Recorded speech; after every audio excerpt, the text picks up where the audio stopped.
మన చరిత్ర పుటల్లో మరుగున పడిపోయిన అద్భుతమైన నిజాలు కొన్ని ఉన్నాయవి మీకు నిజంగా ఆశ్చర్యాన్ని కలిగిస్తాయి.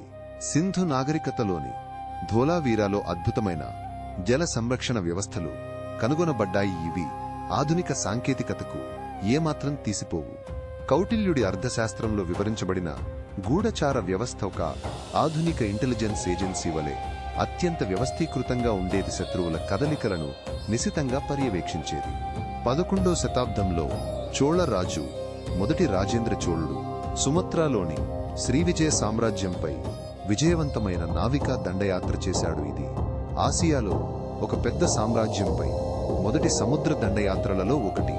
ఢిల్లీ సుల్తానేట్ పాలించిన రజియా సుల్తానా పురుషుడి దుస్తులలో ప్రజలకు దర్శనమిచ్చి తన కాలపు లింగ వివక్షను ధైర్యంగా సవాలు చేసింది. మొఘల్ చక్రవర్తి అక్బర్ తన ఇబాదత్ ఖానాలో హిందూ జైన క్రైస్తవ జొరాస్ట్రియన్ పండితులను ఆహ్వానించి మత సంభాషణలకు మార్గం సుగమం చేశాడు. అది అతని కాలానికి చాలా విప్లవాత్మకం. మరాఠా నావికాదళ అధిపతి కానోజీ ఆంగ్రే, పోర్చుగీస్, బ్రిటిష్, డచ్ వంటి ఐరోపా శక్తులను దశాబ్దాల పాటు అరేబియా సముద్రంలో ఎదుర్కొని వారి ఆధిపత్యాన్ని సవాలు చేశాడు.